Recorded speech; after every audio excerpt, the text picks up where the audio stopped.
जय मसीह की जय मसीह।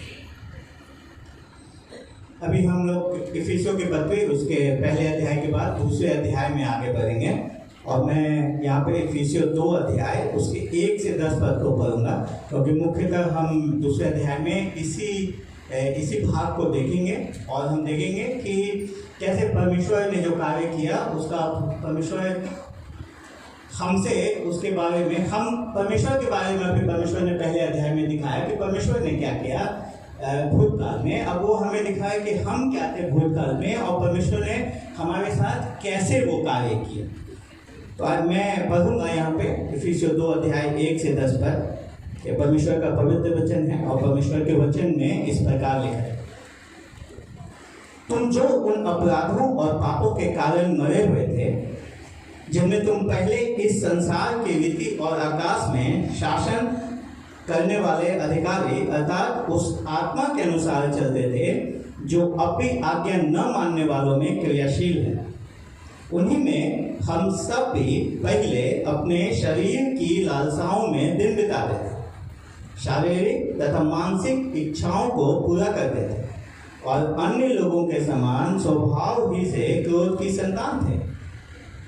परंतु परमेश्वर ने जो दया का धनी है अपने उस महान प्रेम के कारण जिससे उसने हमसे प्रेम किया जबकि हम अपने अपराधों के कारण मरे हुए थे, उसने हमें मसीह के साथ जीवित किया। अनुग्रह ही से तुम्हारा उद्धार हुआ है और मसीह यीशु में उसके साथ उठाया और स्वर्गीय स्थानों में बैठाया, जिससे कि आगे आने वाले युगों में वो अपनी उस कृपा से जो मसीह यीशु में हम पर है अपने अनुग्रह का असीम धन दिखाए। क्योंकि विश्वास के द्वारा अनुग्रह ही से तुम्हारा उद्धार हुआ है और यह तुम्हारी ओर से नहीं वरन परमेश्वर का दान है, यह कार्यों के कारण नहीं जिससे कि कोई घमंड करे, क्योंकि हम उसके हाथ की कारीगरी हैं जो मसीह यीशु में उन भले कार्यों के लिए सृजे गए जिन्हें परमेश्वर ने प्रारंभ ही से तैयार किया कि हम उन्हें करें। प्रभु जी, हम धन्यवाद देते हैं आपके वचन के लिए और जब हम इस पर मनन करते हैं, इसको देखते हैं, प्रभु जी आप हमारी आंखों को खोलें ताकि हम इसमें की सच्चाई को जान सकें और ये वचन हम सबको आपके पुत्र के समानता में आगे बढ़ाने वाला हो सके, यीशु के नाम से आमीन। इफिसियों की पत्री पे जब हम आते हैं तो हमने देखा, दो भाइयों ने बताया कि ये पौलुस के द्वारा लिखा गया है और अगर इसके इतिहास को बैकग्राउंड को आप जानना चाहते हैं तो प्रेरितों के काम को जब आप पढ़ेंगे तो वहां पे आप देखेंगे कि कैसे इस कलीसिया को पौलुस ने स्थापित किया था। पौलुस यहाँ कई साल 2 साल पौलुस लिखता है प्रेरितों के काम में कि वो 2 साल प्रत्येक दिन इन लोगों को सिखाता रहा, इन्हें इन सारी बातों को बताता रहा और अब जब वो इनसे दूर है तो वहां से भी उन्हीं बातों को वो उन्हें वापस समझा रहा है। क्यों?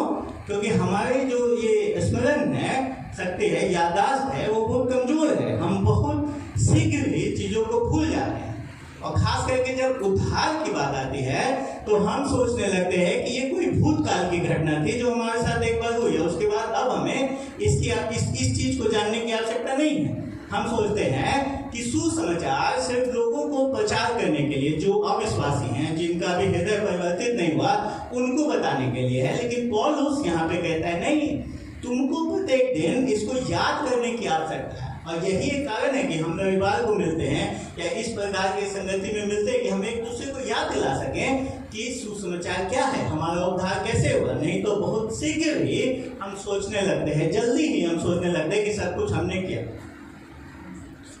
पर पौलुस हमको कहता है कि रुक जाओ, ध्यान दो, ना सिर्फ खुद स्मरण करो पर एक दूसरे को क्या करो, याद दिलाओ कि तुम कौन थे।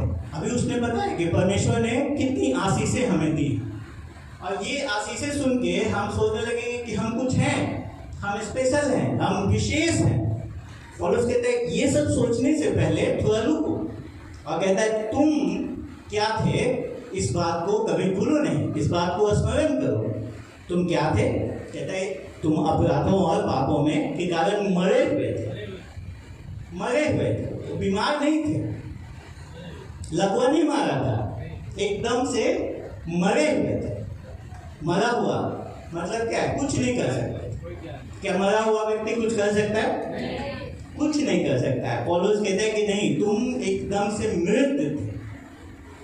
संसार में हम सोचते हैं कि हम जीवित आते हैं और मरने की ओर बढ़ते हैं, तो पौलुस बाइबल हमें क्या बताते हैं कि हम मृत आते हैं, परमेश्वर से दूर होकर के इस संसार में आते हैं, और फिर परमेश्वर का कार्य हमारे जीवन में होता है। अगर होता है, अगर हम परमेश्वर पे भरोसा करते हैं, परमेश्वर के किए हुए कार्य पे, तो फिर हम जीवित होते हैं और हमेशा के लिए जीवित होते हैं, फिर हम नहीं मृत होते हैं।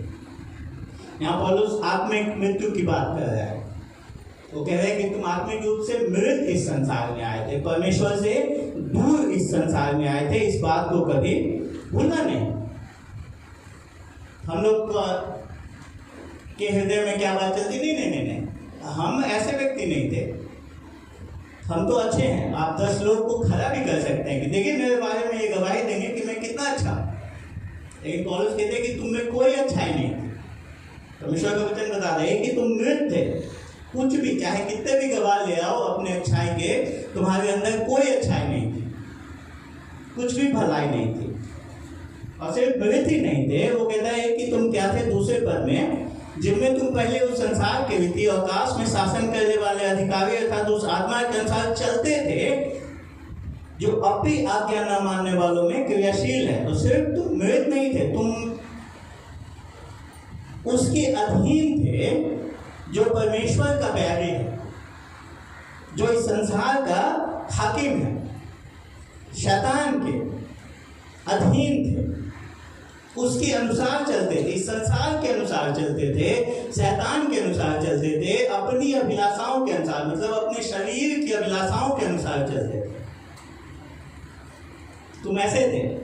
हम सोच सकते हैं कि हम ऐसे नहीं हैं, लेकिन अगर हम ऐसे सोचते हैं कभी कि नहीं हम ऐसे नहीं थे, तो पौलुस का कहना है कि तुम भ्रम में हो। जो लोग आज भी संसार में हैं, जो लोग आज भी परमेश्वर के संतान नहीं हैं, वो इसी शैतान और शरीर और संसार के अधीन हैं।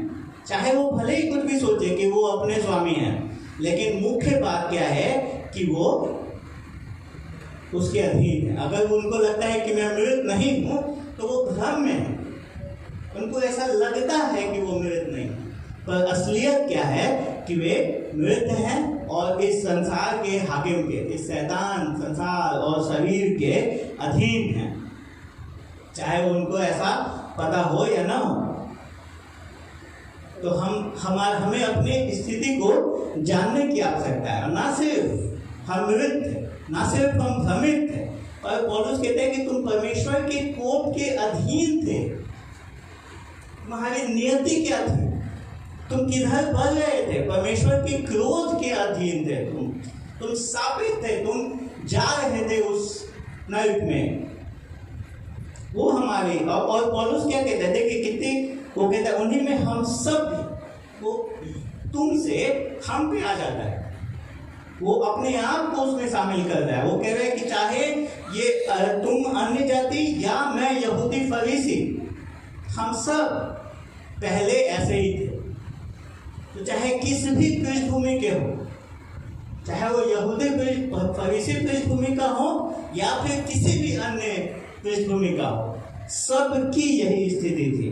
वो कहता है कि सब, तुम भी और मैं भी, सब इसी में थे। सब हम अपनी अभिलाषाओं को पूरा करते चलते थे।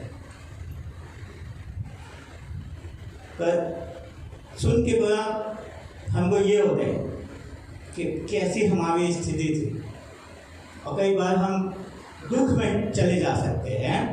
हमको सोचने लगता है अपने आप पे, हम हीन दृष्टि से अपने आप को देखने लग सकते हैं ये सब सुन के और पढ़ के। लेकिन यहाँ पे धन्यवाद देने वाली बात है, और धन्यवाद देने वाली बात क्या है कि ये सब भूतकाल में है। तुम थे, अगर तुम, क्योंकि पौलुस किसको लिख रहा है? पहले पद में देखिए पौलुस लिख रहा है इफिसुस निवासी उन पवित्र लोगों को जो मसीह यीशु में विश्वासी हैं। अगर तुम विश्वासी हो तो ये तुम्हारी क्या थी? भूतकाल में तुम ऐसे थे। पर अब बदल गई बातें, अब तुम परमेश्वर के आत्मिक आशीषों में आ गए। और ये बातें कैसे बदली है? क्या तुमने कुछ अचानक कर दिया? क्या मृत व्यक्ति कुछ कर सकता है? नहीं। कैसे ये बातें बदली हैं? पर क्योंकि परमेश्वर ने कुछ किया है। तुम संसार के हाकिम के अनुसार चलते थे। चलना इफिसियों के पत्र में बहुत महत्वपूर्ण फ्रेज है जो बार बार आएगा। चौथे अध्याय में जब हम उसको सुनेंगे तो हम देखेंगे कि वो चलने के बारे में, कैसे हमें चलना है उसके बारे में बात कर रहा है। और यहाँ भूतकाल में दिखा रहे हैं कि तुम कैसे चलते थे, कैसे चीजें बदल गई। चौथे पद में देखिए, चौथे पद में शब्द आ गए परंतु से शुरू हो रहा है। परंतु, और जब भी बाइबल में परंतु इसलिए ये सब शब्द आए तो रुकना है, ध्यान देना है कि क्या हो रहा है। कुछ अंतर बताया जा रहा है, कुछ कारण बताया जा रहा है, कुछ या तो करने के लिए कहा जा रहा है या कुछ चीज बहुत तेजी से बदल रही है। वही यहाँ चौथे पद में पौलुस कहते हैं परंतु परमेश्वर ने जो दया का धनी है, तुमने कुछ नहीं किया, परमेश्वर जो दया का धनी है उसने तुम्हारे जीवन में कुछ किया। उसने तुम्हारे जीवन में कुछ किया। और उसने क्या किया? प्रेम किया। और उस प्रेम में उसने क्या किया? 5वें पद में देखिए क्या किया उसने तुम्हें। तुम मरे हुए थे, तुम्हें क्या किया? जीवित कर दिया। मरे हुए को जीवित। अब अगर ध्यान से आप देखेंगे तो 1 से 3 पद में जो हमारी स्थिति थी उसकी ठीक विपरीत वो बात कर रहा है। अब यहाँ 4, 5, 6 में 7 में तुम मरे हुए थे, तुम जीवित हो गए। आगे वो कह रहे तुम उसके बाद कहते हैं कि तुम कहाँ थे? तुम शैतान के अधीन थे, अब तुम क्या हो? परमेश्वर के पास बैठे। तो एकदम से सब चीज बदल रही है चीजें। इसलिए वो परंतु शब्द के साथ उसको लेकर के आए कि पहले ये थी और अब ये है जो परमेश्वर ने तुम्हारे लिए किया है। परमेश्वर ने तुम्हें जीवित किया है। 6वें पद में वो कहता है मसीह यीशु में उसके साथ उठाया है और स्वर्गीय स्थानों में बैठाया है।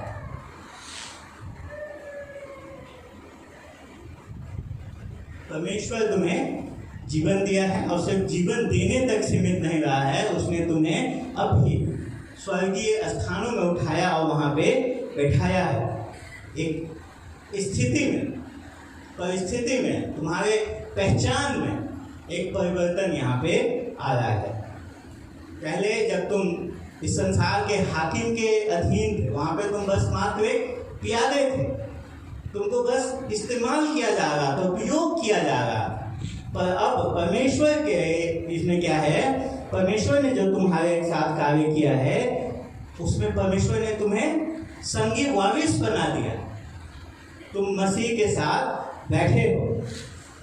हम इसको भविष्य की घटना के रूप में देखते हैं, लेकिन पौलुस यहाँ देखिए क्या कह रहा है, अब भी तुम हो। ये मसीह के साथ जो हमारा मेल है, जिसको यूनियन विद क्राइस्ट अंग्रेजी में बोलते हैं, उसमें जो मसीह के साथ हुआ वो हमारे साथ, जब हमने विश्वास किया तो एक इसका अर्थ है वो हमारे साथ हो। और कह रहे कि तुम अभी मसीह के साथ क्या हो? ऊंचे में विराजमान हो, स्वर्गीय स्थानों में बैठे हो। पूरी तरीके से ये स्थिति परिवर्तित हो गई। मृत थे, जीवित हो गए।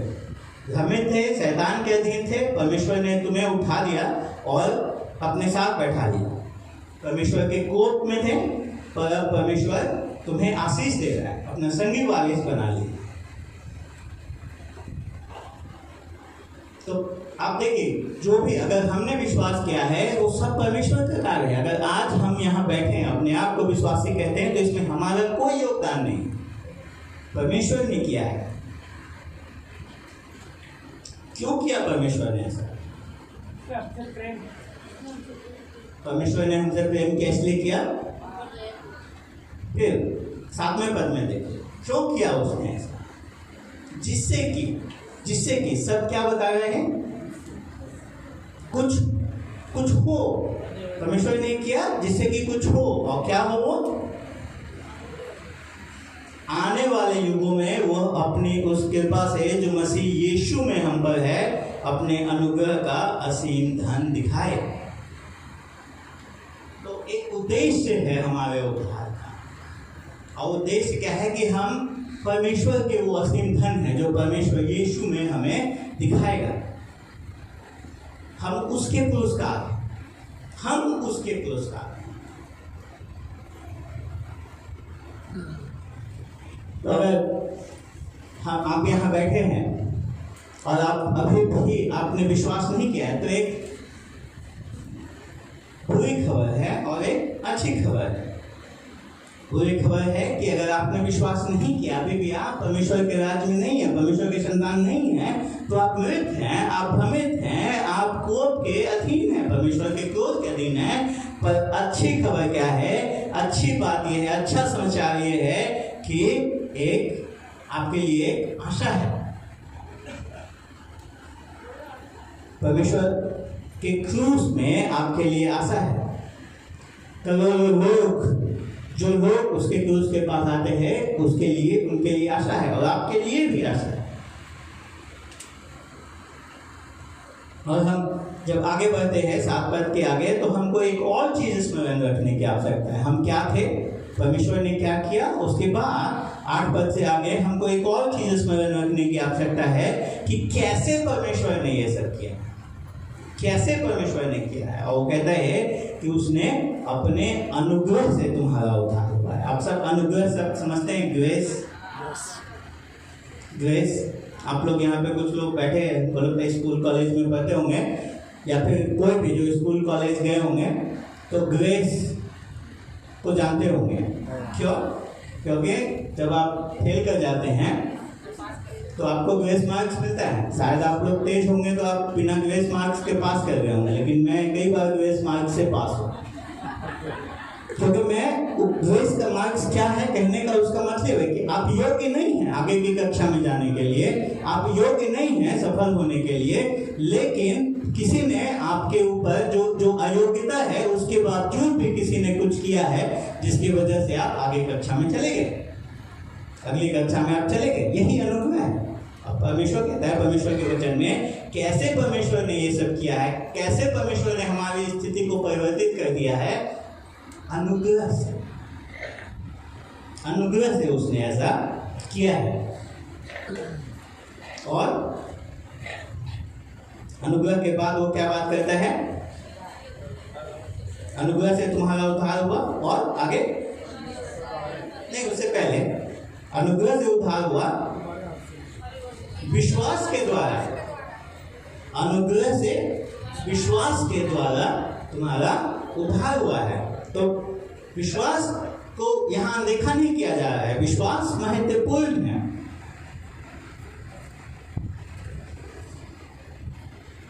हमें विश्वास करने की आवश्यकता है। ऐसा नहीं है कि वो एकदम से कह रहे कि नकार दे रहा है इस बात को, नहीं, वो कह रहे हैं कि अनुग्रह से विश्वास के द्वारा। पर इसका अर्थ है कि जिस विश्वास की हमें आवश्यकता थी, वो विश्वास परमेश्वर ने अपने अनुग्रह से हमें दिया है, तब हमने विश्वास किया है। वो हमारा कार्य नहीं है। और आगे इसी बात को वो कहता है, देखिए, ये तुम्हारी ओर से नहीं, बल्कि परमेश्वर का दान है। ये विश्वास जो हमारे पास है वो हमारी ओर से नहीं है, वो परमेश्वर का दान, वो भी परमेश्वर का दान है। परमेश्वर ने हमें वो दिया जिस विश्वास को हमें करने की आवश्यकता है।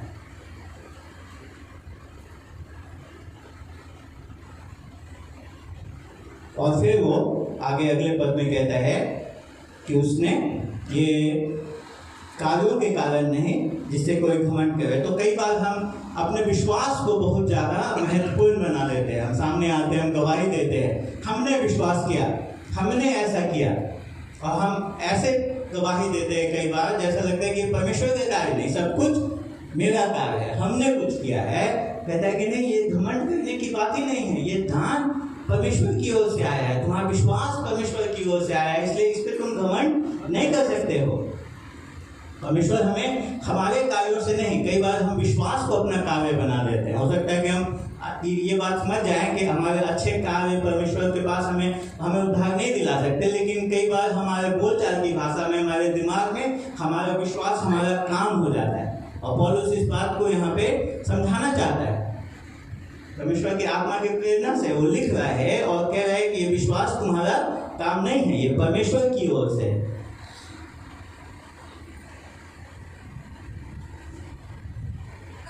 क्योंकि हम आगे वो कहता है 10वें पद में, क्योंकि हम उसके हाथों की कारीगरी हैं जो मसीह यीशु में उन भले कार्यों के लिए सृजे गए हैं जिन्हें परमेश्वर ने प्रारंभ ही से तैयार किया कि हम उन्हें करें।